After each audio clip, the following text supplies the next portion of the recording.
ನಾವು ಕಟ್ಟಿದ ಉದ್ದೇಶನೇ ಬೇರೆ. ಕರ್ನಾಟಕದಲ್ಲಿ ಕನ್ನಡವನ್ನ ತಾಯಿ ರೂಪದಲ್ಲಿ ನಾವು ನೋಡ್ಬೇಕಾಗ್ತದೆ. ಕರ್ನಾಟಕವನ್ನ ತಾಯಿ ರೂಪದಲ್ಲಿ ನೋಡ್ಬೇಕಂದಾಗ ನಮ್ಮ ಪಕ್ಕದ ಆಂಧ್ರ, ತಮಿಳುನಾಡು, ಕೇರಳ, ಇತರೆ ಭಾಷೆಗಳು, ಮಲಯಾಳಿ ಎಲ್ಲ ಭಾಷೆಗಳನ್ನ ನಾವು ಚಿಕ್ಕಮ್ಮ, ದೊಡ್ಡಮ್ಮ, ಅತ್ತೆ ತರ ನೋಡ್ಬೇಕಾಗ್ತದೆ. ನಾನು ಯಾಕೆ ಈ ವಿಷಯ ನೇರವಾಗಿ ವಿಷಯಕ್ಕೆ ಬರ್ತಾ ಇತ್ತಂದ್ರೆ, ಸಮಯದ ಅಭಾವನು ಮತ್ತೆ ನೀವು ಕೂತಿರೋರು ಬಹಳ ಹೊತ್ತಿಂದ ತಾಳ್ಮೆಯಿಂದ ಕೂತಿದ್ರಿ. ಎಷ್ಟು ಸಮಯ ತಗೊಳ್ಳೋದು ನಿಮ್ಮನ್ನು ತಾಳ್ಮೆಯಿಂದ ಕೂರಿಸೋದಕ್ಕೆ? ನೀವು ಪ್ರಶಸ್ತಿಗಳು ಬೇಕು, ನಿಮಗೆ ವಿಷಯನೂ ಗೊತ್ತಾಗಬೇಕು, ಪ್ರಶಸ್ತಿಗಳು ಬೇಕು. ಇದು ಬಿಟ್ಟು ಬೇರೆ ನಿಮ್ಗೆ ಏನಲ್ಲಿ ಕೂತ್ಕೊಂಡು ಡೈವರ್ಟ್ ಮಾಡ್ತಿಲ್ಲ. ಇದು ರಾಜಕೀಯ ಕಾರ್ಯಕ್ರಮಗಳು, ಯಾವುದೋ ರಾಜಕಾರಣಿಗಳು ಏನೋ ರಾಜಕೀಯದ ಮಾತುಗಳನ್ನ ಆಡ್ತಕ್ಕಂಥ ಮಾತುಗಳು ವೇದಿಕೆ ಅಲ್ಲ ಇದು. ಆದ್ರೆ ಒಂದು ಸತ್ಯ ತಿಳ್ಕೋಬೇಕು ನಾವು. ಕರ್ನಾಟಕದಲ್ಲಿ ಕುಮಾರಸ್ವಾಮಿ ಅವರು ಮುಖ್ಯಮಂತ್ರಿ ಆಗಿದ್ದಾಗ ಸರ್ಕಾರಿ ಶಾಲೆಯಲ್ಲಿ ಓದೋ ಮಕ್ಕಳಿಗೆ ಕನ್ನಡ ಮೀಡಿಯಂ ಓದೋನವಲ್ಲ, 5ನೇ ಕ್ಲಾಸ್ ABCD ಇರ್ತದೆ. 1ನೇ ಕ್ಲಾಸಿಂದ ABCD ಕಲಿಸ್ಬೇಕು ಅಂತಕ್ಕಂಥ ಒಂದು ಹೋರಾಟನ ಸರ್ಕಾರ ಆದೇಶ ಮಾಡ್ತಾರೆ. ಕರ್ನಾಟಕ ರಕ್ಷಣಾ ವೇದಿಕೆಗಳಂತವರು ಸಾಹಿತಿಗಳು, ಚಂದ್ರಶೇಖರ್ ಪಾಟೀಲ್ ಅಂತ ಕನ್ನಡ ಸಾಹಿತ್ಯ ಪರಿಷತ್ತಿನ ಮಹಾ ಅಧ್ಯಕ್ಷರಾಗಿದ್ದಂಥವರು ಎಲ್ಲರೂ ಬೀದಿಗೆ ಹೋರಾಟ ಮಾಡ್ಬೋದು. ಕನ್ನಡ ಶಾಲೆ ಮಕ್ಕಳಿಗೆ ಇಂಗ್ಲಿಷ್ ಹೇಳ್ಕೊಟ್ಬಿಟ್ರೆ ಕನ್ನಡ ಮಕ್ಕಳಿಗೆ ಕರ್ನಾಟಕದಲ್ಲಿ ಕನ್ನಡ ಹೋಗ್ಬಿಡುತ್ತೆ, ಮತ್ತೆ ನಾವು ಉಳಿಯಕ್ಕೆ ಸಾಧ್ಯ ಇಲ್ಲ ಅಂತಕ್ಕಂಥ ಹೋರಾಟಗಳು ಮಾಡ್ತಾರೆ. ಅವತ್ತು ಕರ್ನಾಟಕ ರಕ್ಷಣಾ ಸಮಿತಿ ರಾಜ್ಯಾದ್ಯಂತ ಹೋರಾಟ ಮಾಡಿದ್ದು, ಸರ್ಕಾರಿ ಶಾಲೆಯಲ್ಲಿ ಓದೋ ಮಕ್ಕಳಿಗೆ ಇಂಗ್ಲಿಷ್ ಹೇಳ್ಕೊಡೋದಾದ್ರೆ, ಇಂಗ್ಲಿಷು ಕರ್ನಾಟಕದಲ್ಲಿ ಪ್ರಭಾವ ಬೀರೋದಾದ್ರೆ, ಖಾಸಗಿ ಶಾಲೆಯಲ್ಲಿ ಓದೋ ಮಕ್ಕಳು ಕನ್ನಡ ಒಂದು ಪದಾನು ಕಲಿಯಲ್ಲ. ಅವ್ರಿಗೆ ಕನ್ನಡ ಹೇಳ್ಕೊಡಿ ಅಂತ ಒಂದು ಮಾತು ಯಾಕೆ ಕೇಳೋದಿಲ್ಲ ನೀವು? ನೀವು ಈ ಹೋರಾಟಗಳನ್ನ ಮಾಡ್ತಾ ಇರ್ತಕ್ಕಂಥದ್ದು ಕನ್ನಡಿಗರ ಮಕ್ಕಳು, ದಲಿತರ ಮಕ್ಕಳು, ರೈತರ ಮಕ್ಕಳು, ಕೂಲಿಕಾರರ ಮಕ್ಕಳು, ಬಡವರ ಮಕ್ಕಳು, ಸರ್ಕಾರಿ ಶಾಲೆ ಮಕ್ಕಳಿಗೆ ನೀವು ಮೋಸ ಮಾಡ್ತಾ ಇದ್ದೀರಾ. ಒಂದು ಕಣ್ಣಿಗೆ ಬೆಣ್ಣೆ, ಒಂದು ಕಣ್ಣಿಗೆ ಸುಣ್ಣ ಇಡ್ತಾ ಇದ್ದೀರಾ. ಕರ್ನಾಟಕದಲ್ಲಿ ಕನ್ನಡ ಅಂತಕ್ಕಂಥದನ್ನ ತಾಯಿ ಅಂತ ನಾವು ನೋಡ್ಲೇಬೇಕಾಗ್ತದೆ. ತಾಯಿ ಇದ್ದಾಳೆ ಅಂದ ತಕ್ಷಣ ಚಿಕ್ಕಮ್ಮ, ದೊಡ್ಡಮ್ಮ, ಅತ್ತೆ, ಅಕ್ಕ, ತಂಗಿ, ಚಿಕ್ಕಮ್ಮ ಇವರನ್ನು ನಾವು ದೂರ ತಳ್ಳಕ್ಕಾಗಲ್ಲ, ಮನೆಯಿಂದ ಆಚೆ ಓಡಿಸಕ್ಕಾಗಲ್ಲ. ಇದು ಯಾಕೆ ನಾವು ಹೇಳ್ತೀವಿ? ಕರ್ನಾಟಕದಲ್ಲಿ ಕನ್ನಡ ಕಲಿಬೇಕು. ಆದರೆ ಅದ್ರ ಜೊತೆಯಲ್ಲಿ ಇನ್ನೊಂದು ಮಾತು ನಿಮ್ಗೆ ಗಮನಕ್ಕೆ ತರ್ತೀನಿ. ಕರ್ನಾಟಕದಲ್ಲಿ ಕನ್ನಡ ತಾಯಿ ಆದರೆ ನಮಗೆ ಇಂಗ್ಲೀಷು ಹೆಂಡತಿ ಇದ್ದಾಗೆ. ಯಾಕೆ ಹೆಂಡತಿ ಇದ್ದಂಗೆ ಅಂತಂದ್ರೆ, ಇವತ್ತು ಮೊಬೈಲಲ್ಲಿ ನನಗೆ ಯಾರು ಅಪ್ಪ ಬಿಟ್ಟರೆ ಬೇರೆ ಬರಲ್ಲ ನನಗೆ. ನಾನು ಕನ್ನಡ ಮೀಡಿಯಮಲ್ಲಿ ಓದೋನು. ನನ್ನ ಹೆಸರು ಹಿಂಗನೇ ಇದೆ, ಚೀನಾ ರಾಮು ಅಂತ. ಚೀನಾ ಅಂದರೆ ಕನ್ನಡಿಗ ಅಂತ. ಯಾಕೆ ಕನ್ನಡಿಗ ಅದೇ ಅಂತಂದರೆ, ಕರ್ನಾಟಕದಲ್ಲಿ ಕನ್ನಡನೇ ಕಲಿಬೇಕು, ಕನ್ನಡನೇ ಕಲಿಸ್ಬೇಕು ಅಂತಕ್ಕಂಥ ಒಂದು ವಿಚಾರದಲ್ಲಿ ನಾವು ಭಾಳ ಹೋರಾಟಗಳನ್ನು ಪ್ರಾರಂಭದಿಂದ ಹೈಸ್ಕೂಲ್ ಮಟ್ಟದಿಂದಲೇ ಹೋರಾಟ ಮಾಡ್ತೀವಿ. ಅವತ್ತಿಂದ ನನ್ನ ಹೆಸರು ಬದಲಾಯಿಸ್ಕೊಂಡು ಇವತ್ತು ಕರ್ನಾಟಕದಲ್ಲಿ ಕನ್ನಡ ಮೀಡಿಯಂ ಓದೋ ಮಕ್ಕಳಿಗೆ ಇಂಗ್ಲೀಷ್ ಹೇಳ್ಕೊಟ್ಬಿಟ್ರೆ ಇವರಿಗೆ ಲಾಸ್ ಆಗುತ್ತೆ. ಸಾಹಿತಿಗಳಿಗೆ ಇವ್ರಿಗೆ ಲಾಸ್ ಆಗುತ್ತೆ, ಹೋರಾಟಗಾರರಿಗೆ. ಇವರು ಕನ್ನಡ ಸಾಹಿತ್ಯ ಪರಿಷತ್ ಅಧ್ಯಕ್ಷ ಚಂದ್ರಶೇಖರ್ ಪಾಟೀಲ್ ಅಂತ ಒಬ್ಬರಿದ್ರು. ಅವರು ಭಾಳ ಉಗ್ರ ಹೋರಾಟ ನಡೆಸಿದ್ರು. ಕರ್ನಾಟಕದಲ್ಲಿ ಕನ್ನಡ ಹಾಳಾಗೋಗ್ಬಿಡ್ತದೆ, ಕನ್ನಡ ಮುಗಿದೋಗ್ತದೆ, ಇಂಗ್ಲೀಷನ್ನು ಕಲಿಸಬಾರ್ದು ಅಂತಕ್ಕಂಥ ಮಾತುಗಳು. ಆದರೆ ಅವ್ರ ಮಕ್ಕಳು ಎಲ್ಲಿದ್ದಾರೆ? ಅಮೇರಿಕಾದಲ್ಲಿ ಉದ್ಯೋಗ ಮಾಡ್ಕೊಂಡು ಮಕ್ಕಳು ಮೊಮ್ಮಕ್ಕಳು ಅಮೇರಿಕಾದಲ್ಲಿ ಇದ್ದಾರೆ. ಹೋಗಿ ಅವ್ರದ್ದೇ ಇಂಗ್ಲೀಷ್ ಮೀಡಿಯಂ ಸ್ಕೂಲ್ ಇದೆ, ಅಲ್ಲಿ ಕನ್ನಡ ಹೇಳ್ಕೊಡೋದಿಲ್ಲ. ನಿಮ್ಮ ಮಕ್ಕಳನ್ನ ಇಂಗ್ಲೀಷ್ ಮೀಡಿಯಮಲ್ಲಿ ಓದಿಸ್ಬೋದು. ನಮ್ಮ ಬಡವ್ರ ಮಕ್ಕಳು ಇಂಗ್ಲೀಷ್ ಮೀಡಿಯಮಲ್ಲಿ ಓದ್ಬಿಟ್ರೆ, ABCD ಕಲ್ತ್ಬಿಟ್ರೆ ನಿಮಗೆ ನಷ್ಟ ಆಗುತ್ತಾ? ಇದು ನಮ್ಮ ಪ್ರಸ್ತಾಪ. ಕರ್ನಾಟಕ ರಕ್ಷಣಾ ಸಮಿತಿ ಹೋರಾಟ ಪ್ರಾರಂಭ ಮಾಡಿದ್ರೆ ಒಂದು ವಿರುದ್ಧ ದಿಕ್ಕಿನಲ್ಲಿ ಕನ್ನಡ ಚಳವಳಿಯನ್ನು ಮಾಡ್ತೀವಿ ಅಂತೇಳಿ ರೋಲ್ ಕಾಲ್ ಮಾಡ್ತಾರೆ. ಹೊಟ್ಟೆಪಾಡಿಗಾಗಿ ಏನೇನೋ ಆಟ ಆಡ್ತಾರೆ. ಎಲ್ಲೆಲ್ಲೋ ಹೋಗ್ಬಿಟ್ಟು ಬೋರ್ಡ್ ಯಾವುದಾದ್ರು ಫ್ಯಾಕ್ಟ್ರಿ ಹೋಟೆಲ್ಗಳ ಮುಂದೆ ನಿಂತ್ಕೊಂಡು ರೋಲ್ ಕಾಲ್ ಮಾಡಿಕೊಂಡು ತಿಂಗಳಿಗೆ ಇಷ್ಟು ಅಂತ ವಸೂಲಿ ಮಾಡೋಕ್ಕೆ ಸಂಘಟನೆಗಳು, ಈ ತುಕಡೆ ಕನ್ನಡ ಸಂಘಟನೆ ಕೆಲವಿದ್ದಾವೆ. ಅವನ್ನ ನಾನು ವಿರೋಧ ಮಾಡಲ್ಲ. ಇಂಥ ಸಣ್ಣ ವಿಚಾರ ಒಂದು ಹೇಳ್ತೀನಿ. ಬೆಂಗಳೂರಿನಲ್ಲಿ ಬಹಳ ದೊಡ್ಡ ಉಗ್ರ ಹೋರಾಟವನ್ನು ನಡೆದೋಯ್ತು. ಮಾಲಾಪೇಶ ಅಂತ ಒಂದಿದೆ ಅಲ್ಲಿ ಬೆಂಗಳೂರಲ್ಲಿ. ಮಾಲಾಪೇಶದ ಮೇಲೆ ಇಡೀ ಕನ್ನಡ ಚಳುವಳಿಗಾರರೆಲ್ಲ, ಎಲ್ಲ ಚಳುವಳಿಗಾರಲ್ಲ, ಒಂದು ಸಂಘಟನೆ ಚಳುವಳಿಗಾರಲ್ಲ ಮುಂದ್ಬಿಡ್ತು. ಹೆಣ್ಣು ಮಕ್ಕಳು ಹತ್ತೋದೇನು ಮಾರ ಅದ್ರ ಮೇಲೆ ಮಾಲ್ ಮೇಲೆ ಹತ್ತಿ ಕುಣಿಯೋದೇನು, ಅವ್ರಿಗೆ ಹೊಡೆದಾಕೋದೇನು, ಪಾಟ್ಸ್ ಹೊಡೆಯೋದೇನು ಎಲ್ಲ ಮಾಡೋದು. ಏನು ಅವ್ರ ಉದ್ದೇಶ ಇತ್ತು ಅಂದರೆ, ಕರ್ನಾಟಕದಲ್ಲಿ ಮಾಲಾಪೇಶ ಅಂತಕ್ಕಂಥದ್ದು ಭಾಳ ಒಂದು ದೊಡ್ಡ ಕಂಪ್ನಿ ಅದು. ಅಲ್ಲಿ ಬಂದಿದ್ದರಿಂದ ಅಲ್ಲಿ ಕನ್ನಡದ ಅಕ್ಷರಗಳಿಲ್ಲ, ಕನ್ನಡದಲ್ಲಿ ನಾಮಪತ್ರಗಳಿಲ್ಲ ಅಂತಕ್ಕಂಥ ಹೋರಾಟ. ಈ ಹೋರಾಟಕ್ಕೆ ಯಾರೋ ಒಬ್ಬರು ಸ್ಪಾನ್ಸರ್ ಮಾಡಿದ್ರು. ಲೂಲು ಮಾಲ್, ಬೆಂಗಳೂರಿನಲ್ಲಿ ದೊಡ್ಡ ಲೂಲು ಮಾಲ್ ಒಂದಿದೆ, ಅದ್ರ ಮಾಲೀಕರೊಬ್ಬರು ಸ್ಪಾನ್ಸರ್ ಮಾಡಿದ್ರು, ಹೋರಾಟ ಮಾಡ್ರಿ ಹೇಳಿ ಅಂತ. ಯಾಕಂದ್ರೆ ಇವ್ರಿಗೆ ಬಿಸ್ನೆಸ್ ಕಮ್ಮಿ ಆಗ್ತದೆ.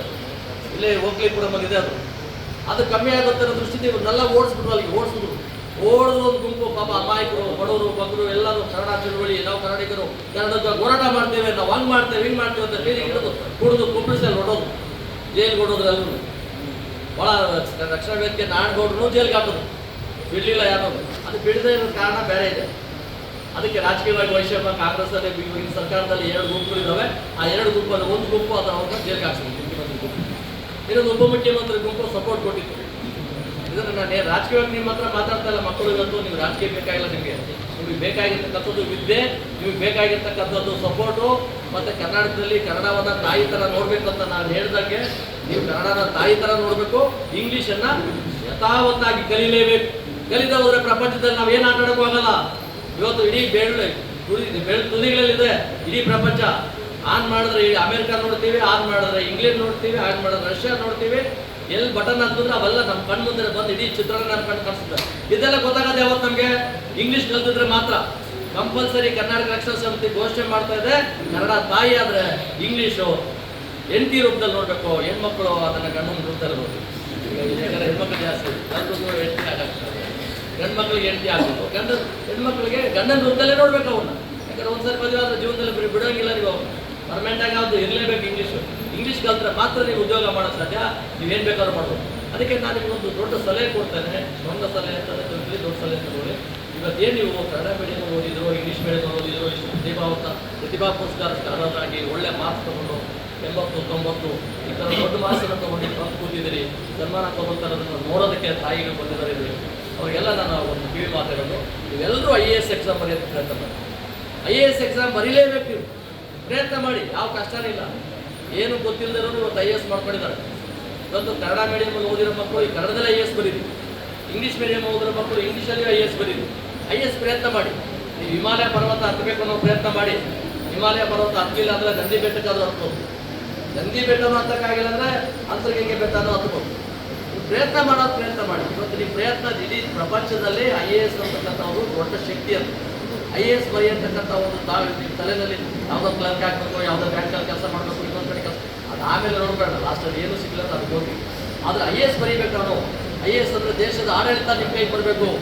ದೇಶದ ಆಡಳಿತ ನಿಮ್ಮ ಕೈಯಲ್ಲಿ ಇರಬೇಕಾದ್ರೆ ನೀವು ಸಮಾಜಕ್ಕೆ ಒಂದು ಮಾದರಿಯಾದಂಥ ಒಂದು ಸರ್ವೆ ಮಾಡಬೇಕು. ನಮ್ಮ ಕೋಲಾರ ಜಿಲ್ಲೆಯಲ್ಲಿ ಹೆಚ್ಚಿಗೆ IAS, IPS, IRS, IFS ಇದ್ದಾರೆ.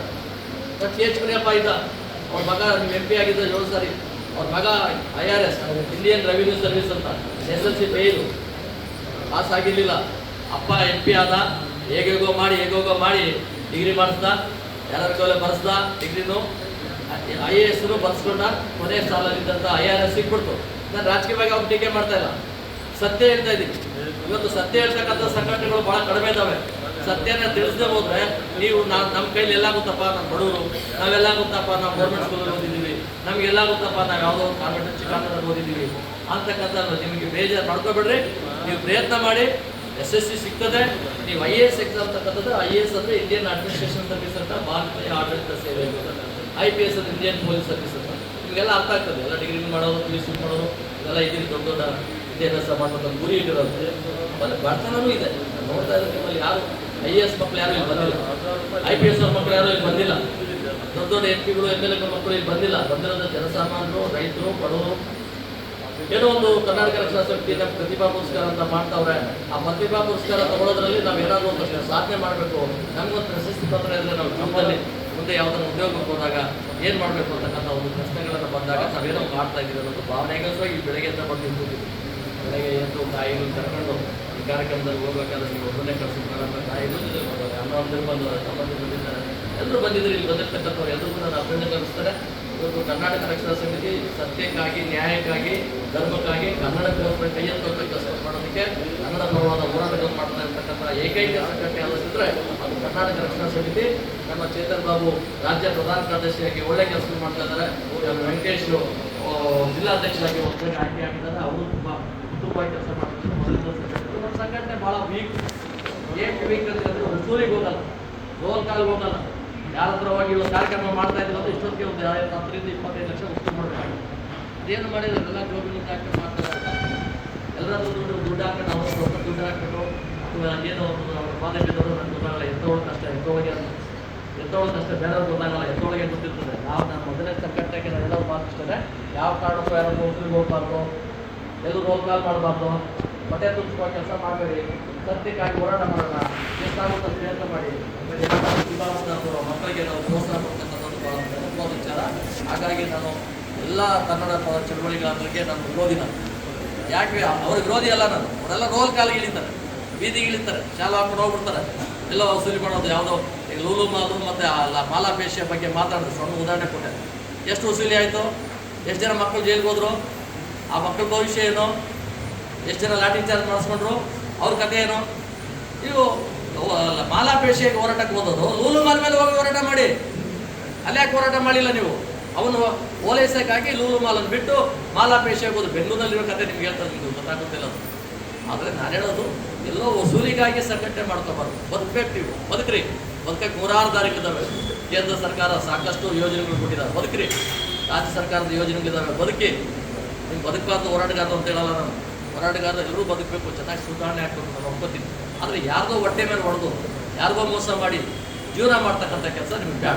ನಮ್ಮ ಸಂಘಟನೆಗೆ ಬೇಡ. ನಮ್ಮ ಸಂಘಟನೆ ನಿಧಾನವಾಗಿ ಬಡವರು ಸಂಘಟನೆ, ಬಡತನ ಸಂಘಟನೆ. ನಾವು ನಿನ್ನೆ ಒಂದು ಸಿನಿಮಾ ನೋಡಿದೆ. ಮಕ್ಕಳು, ಹೆಣ್ಮಕ್ಳು ಜಾಸ್ತಿ ಜನ ಇದ್ದೀರಿ. ದ ರೂಲರ್ ಅಂತ ಒಂದು ಸಿನಿಮಾ. ದ ರೂಲರ್ ಅಂತಕ್ಕಂಥ ಸಿನಿಮಾನ ಭಾಳ ಅಚ್ಚುಕಟ್ಟಾಗಿ ನಮ್ಮ ಕೋಲಾರ ಜಿಲ್ಲೆಯವರೇ ಆ ಸಿನಿಮಾ ಮಾಡಿದೆ. ನಾನು ಸಿನಿಮಾಗಳಿಗೆ ಹೋಗಲ್ಲ. ಸಿನಿಮಾ ನಾನು ಹುಡ್ಕೊಂಡು PVR ಮಾಲ್ಗೆ ಹೋಗಿದ್ದೆ, ನೋಡಿದೆ ಕಾರ್ಯಕ್ರಮದಲ್ಲಿ. ಆ ಕಾರ್ಯಕ್ರಮ ಪಾಪ ಒಂದು ಹೆಣ್ಣು ಮಕ್ಕಳನ್ನ ಹೇಗೆ ಅಟ್ರಾಕ್ಷನ್ ಮಾಡ್ತಾರೆ, ಅವ್ರ ಜೀವನ ಹೇಗೆ ಹಾಳು ಮಾಡ್ತಾರೆ, ಹೇಗೆ ಬಲಿ ಆಗ್ತಾರೆ ಬಡತನ ಹೆಣ್ಮಕ್ಳು. ಈ ಒಂದು ವಿಚಾರನ ಆಮೇಲೆ ಸಾಮಾನ್ಯ ಜನರ ಬಗ್ಗೆ, ಸಾಮಾನ್ಯ ಜನರಿಗೆ ಅರ್ಥ ಆಗೋ ಥರ ಭಾಷೆನಲ್ಲಿ ಮಾತಾಡಿದ್ದಾರೆ. ಭಾಳ ಜನಕ್ಕೆ ಗೊತ್ತಿರಲ್ಲ. ಶೀಶ್ಕಳಿ ಬಡಕ್ಮಾವು ಅಂತ, ಶೀಶ್ಕಳಿ ಬಡಕ್ಮಾವು ಅಂತಲೇ ಸ್ಟಾರ್ಟ್ ಮಾಡ್ತಾರೆ. ಆ ಶೀಶ್ಕಳಿ ಬಡಕ್ಮಾವು ಅಂತಕ್ಕಂಥದ್ದು ಒಂದು ವಿಶೇಷವಾದ ಅರ್ಥ ಇದೆ, ಅದನ್ನು ಹೇಳೋದು ಬೇಡ. ಆದರೆ ಇಲ್ಲಿರ್ತಕ್ಕಂಥವ್ರಿಗೆ ನಾನು ಹೇಳ್ತಕ್ಕಂಥದ್ದು, ಆ ಸಿನಿಮಾಗಳು ನೋಡೋದ್ರಿಂದ ಎಲ್ಲಿ ಹೆಣ್ಮಕ್ಳು ದಾರಿ ತಪ್ತಾರಂತಕ್ಕಂಥದ್ದನ್ನು ತಾಯಂದರೆ ಕರ್ಕೊಂಡೋಗಿ ಆ ಸಿನಿಮಾ ತೋರಿಸ್ಬೇಕು. ಆ ಸಿನಿಮಾ ಒಂದ್ಸರಿ ನೋಡಿದ್ರೆ ನೈಜ ಘಟನೆ. ಒಂದು ಏನೋ 5 ಸ್ಟಾರು ದೊಡ್ಡ ದೊಡ್ಡ ನಾಯಕರು, ಸಿನಿಮಾ ಸ್ಟಾರು, ಭಾಳ ದೊಡ್ಡ ನಾಯಕರುಗಳು ಮಾಡಿರೋಂಥ ನಟನೆ ಮಾಡಿರೋಂಥ ಸಿನಿಮಾ ಅಲ್ಲ. ನಮ್ಮ ಮಧ್ಯದಲ್ಲೇ ಇರ್ತಕ್ಕಂಥ ಹುಡುಗ ಆ ಸಿನಿಮಾ ಮಾಡಿ ತೋರಿಸಿದ್ದಾನೆ. ಆ ಸಿನಿಮಾನ ನೀವು ನೋಡಬೇಕು. ಅದು ಕೋಲಾರ ಜಿಲ್ಲೆಯೇ ಚಿತ್ರೀಕರಣ ಆಗಿದೆ. ಭಾಳ ಬಡತನದಿಂದ ಮಾಡಿರ್ತಕ್ಕಂಥ ಬಡವ್ರ ಫಿಲಿಮ್. ಬಡವ್ರ ಫಿಲಿಮ್ ಆದ್ರೂ ಒಂದು ದೊಡ್ಡ ಮೆಸೇಜ್ ಕೊಟ್ಟಿದ್ದಾರೆ ಜನರಿಗೆ. ಅದನ್ನು ಮಿಸ್ ಮಾಡದೆ ನೋಡ್ಕೋಬೇಕು. ಸರಿ, ಏನಪ್ಪ ಇವರು ಕರ್ನಾಟಕ ರಕ್ಷಣಾ ಸಮಿತಿಯಿಂದ ಸಿನಿಮಾ ಬಗ್ಗೆ ಮಾತಾಡ್ತಾರೆ. ಈಗಿನ ಮಕ್ಕಳು ಅಟ್ರಾಕ್ಷನ್ ಆಗೋಂಥ ವಯಸ್ಸಲ್ಲಿದ್ದಾರೆ. ಆ ಮಕ್ಕಳು ಎಲ್ಲೋ ಅಟ್ರಾಕ್ಷನ್ ಆಗಿ ಯಾರಿಗೋ ಬಲಿಯಾಗಿ ಏನೋ ಆಗೋದಕ್ಕಿಂತಾರೋ ಅಂಥ ಸಿನಿಮಾನ ನೋಡೋದ್ರಿಂದ ಎಲ್ಲೋ ಒಂದು ಪರಿವರ್ತನೆ ಆಗ್ತದೆ. ಆ ಬದುಕು ಏನಾಗ್ತದೆ, ಅದಕ್ಕೆ ಹೋರಾಟ ಮಾಡೋದಕ್ಕೆ ಬಾಬಾ ಸಾಹೇಬ್ ಅಂಬೇಡ್ಕರ್ ಕೊಟ್ಟಂಥ ಅವಕಾಶಗಳ ಬಳಸ್ಕೊಂಡು ಹೇಗೆ ಹೋರಾಟ ಮಾಡ್ತಾರೆ, ಹೇಗೆ ತಪ್ಪು ಮಾಡಿದಂಥ ಜೈಲು ಕಳಿಸ್ತಾರೆ, ಅವ್ರಿಗೆ ಪಾಠ ಕಲಿಸ್ತಾ ಇರ್ತಕ್ಕಂಥದ್ದು ಒಂದು ಚಿತ್ರ. ಅದು ಕಾಲ್ಪನಿಕ ಚಿತ್ರ ಆಗಿದ್ದು ಮತ್ತು ವಾಸ್ತವ ಚಿತ್ರ. ಹಾಗಾಗಿ ಆ ಚಿತ್ರನ ನೋಡೋದಕ್ಕೆ ಕೆಲಸ ಮಾಡಬೇಕು. ಕರ್ನಾಟಕ ರಕ್ಷಣಾ ಸಮಿತಿಯ ನಮ್ಮೆಲ್ಲ ಪದಾಧಿಕಾರಿಗಳ ಹೆಸರು ಜನಕ್ಕಾಗಲ್ಲ ಹೇಳೋದು. 5 ನಿಮಿಷ ಮುಂದೆ ಹೋಗುತ್ತೆ. ಅದರಿಂದ ನಿಮಗೆ ಪ್ರಶಸ್ತಿ ಕೊಡ್ತಕ್ಕಂಥದ್ದು ಮತ್ತು ನಿಮಗೆ ಸನ್ಮಾನ ಮಾಡುವಂಥ ಕಾರ್ಯಕ್ರಮಕ್ಕೆ ಅಣಿಯಾಗಲಿ, ನಿಮಗೆ ಒಳ್ಳೆಯದಾಗಲಿ. ಮಕ್ಕಳು ಮುಂದಿನ ದಿನಗಳಲ್ಲಿ IAS ಎಕ್ಸಾಮ್ ಬರೀಲೇಬೇಕು ಅಂತ ಹಠ ಬಿಡಿ, ಪ್ರಯತ್ನ ಮಾಡಿ. ಮೇಲಾಗಲಿ ಪರವಾಗಿಲ್ಲ, 1 ಸಾರಿ ಅಲ್ಲ 10 ಸಾರಿ ಮೇಲಾಗಲಿ, ಆಗೋದೇ ಬೇಡ. ಅದು ನಾನು ಹೇಳಿದಾಗೆ ಹಿಮಾಲಯ ಪರ್ವತ ಹತ್ತಬೇಕು ಅಂತ ಪ್ಲಾನ್ ಮಾಡಿದ್ವಿ.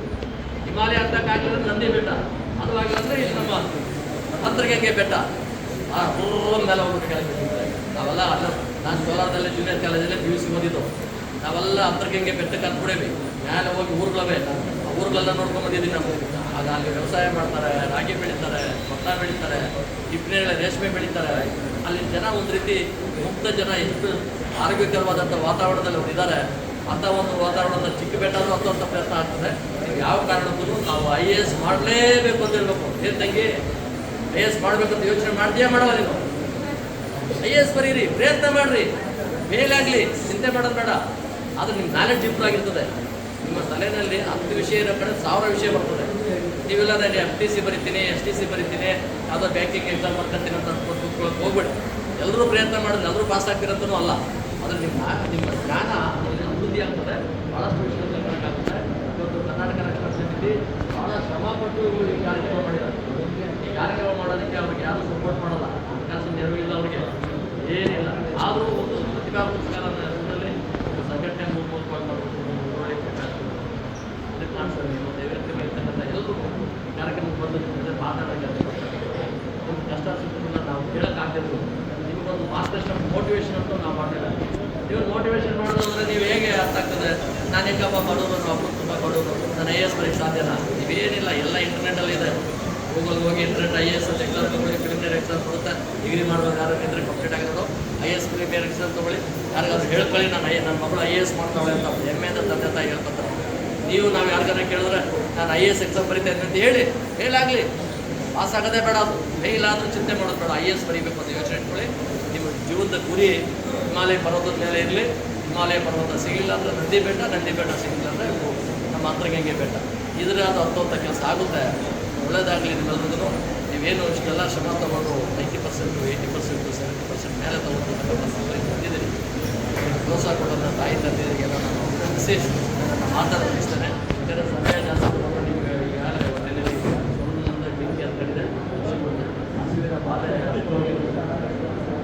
ಇದ್ದವ್ರಿಗೆ ಯಾರು ಗೊತ್ತಾಗುತ್ತೆ ಹಸಿವಿನ ಬಾಧೆ ಇದೆಯಂತ ಆ ಬಾಧೆನೂ ನಾವು ತಿಳಿಸ್ಬೋದು. ಒಳ್ಳೆಯದಾಗಲಿ ಅಂತ ಹಾರೈಸಿ ಕರ್ನಾಟಕ ರಕ್ಷಣಾ ಸಮಿತಿ ಎಲ್ಲ ಪದಾಧಿಕಾರಿಗಳು ವ್ಯಕ್ತಿಗಳು ಜೈ